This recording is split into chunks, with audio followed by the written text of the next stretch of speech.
PEGI 18. Hi, my name is Ashraf Ismail, Game Director of Assassin's Creed 4 Black Flag, and I'm excited to show you more of our open world locations and activities. This is by far the biggest and most diverse game world we've ever built. Over 50 major locations and more than 75 uncharted islands. In this demo, we will be jumping around to different parts of the Caribbean world and showing off some of this diversity. Here we are on Andreas Island, a coconut island with a pirate village. Up ahead, we have a tavern. Taverns are places where you can hire crew, pay for secret information about valuable convoys, you can play mini-games, and of course, you can have a drink. To gain access to all of this, you need to prove yourself with your fists.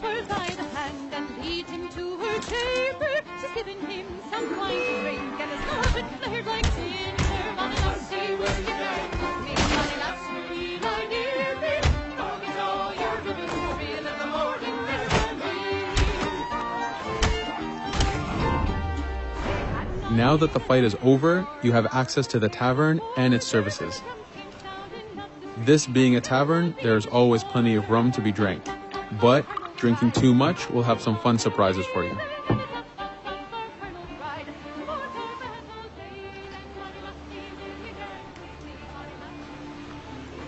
Now let's head to that viewpoint and sync up. Each viewpoint in the game is a small navigation puzzle to reach the top.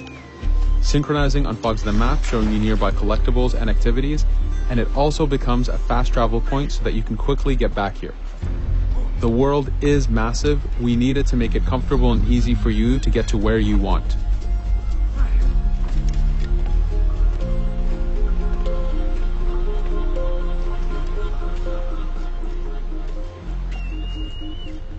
These viewpoints are also an opportunity for us to show off how beautiful and expansive this world really is.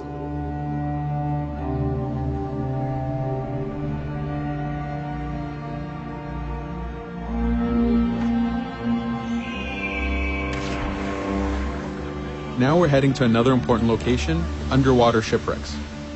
We are now able to access these locations because we recently purchased a diving bell. These are real 18th century devices that pirates and sailors used to access the underwater.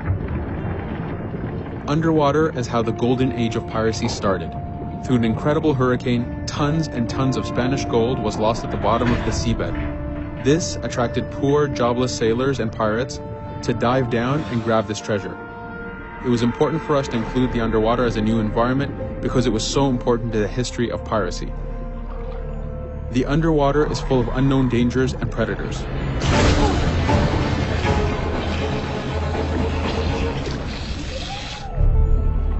You do have to pay attention and act quick, but the risk is worth the prize as you need a lot of money to get all the upgrades for your ship, the Jackdaw.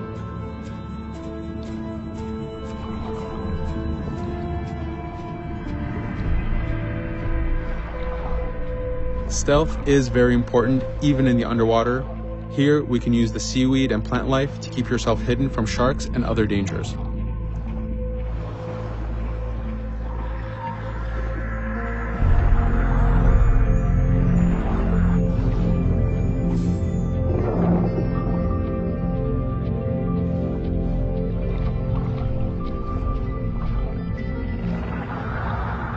This is an air barrel. It's a one-time air refill, so use them wisely. Of course, you can always go back to the diving bell to refill. We are going to move to a different location now. This is a smuggler cave. This one happened to be accessed from the underwater, but not all of them are.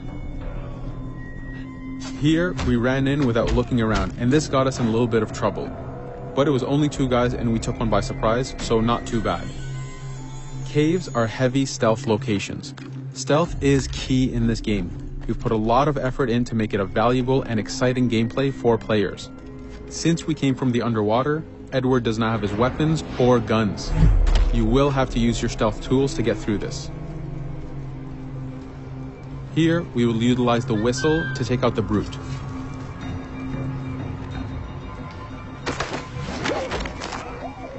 Anytime an enemy is taken out, they will drop their weapon for you to use.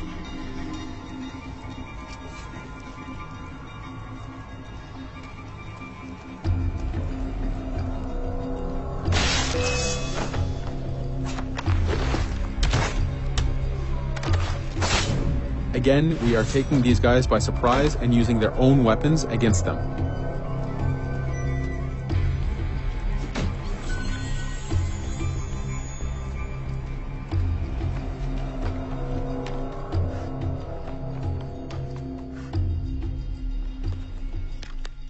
Using just your fists keeps things quiet. This allows you to take advantage over the second guard.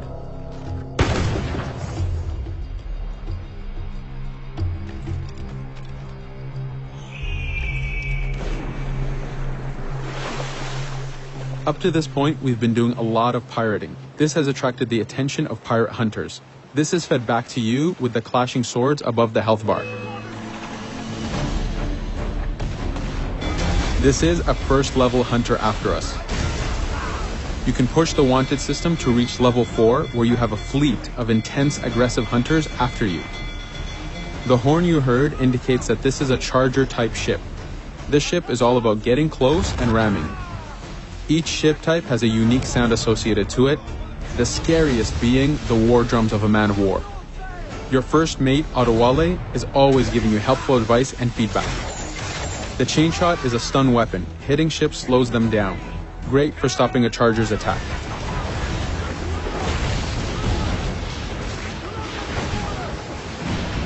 As the masts come down, we can start a boarding. We need to take out 10 crew members to win the boarding. Of course, we can do it any way we want. In this case, since this is a smaller ship, the swivel gun is very efficient.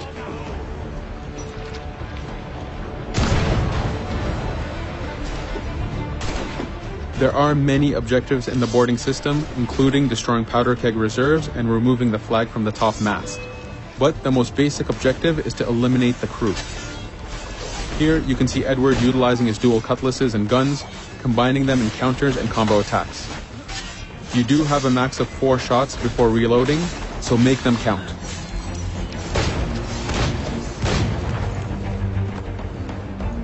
Plundering a hunter allows you to send a very powerful ship to your fleet. They are also a good way to gain ammo for the Jackdaw. In this case, we will use this opportunity to lower our wanted level.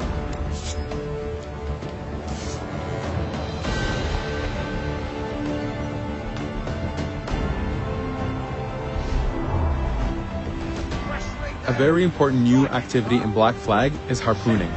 Historically, pirates harpooned as a source of income. Ready the whaleboat, lads.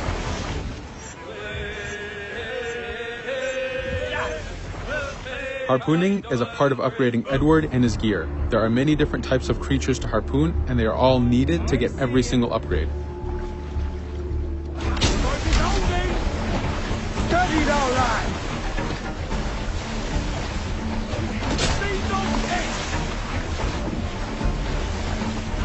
Success!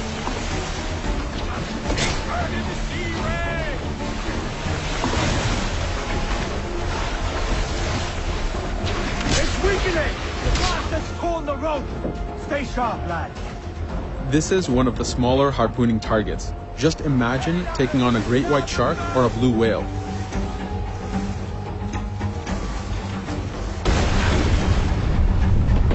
This one's dangerous. The harpooning activity itself has upgrades, and you will need them to take on the bigger targets. You can upgrade the health of the rowboat, the number of harpoons you carry, and the damage of the harpoons themselves.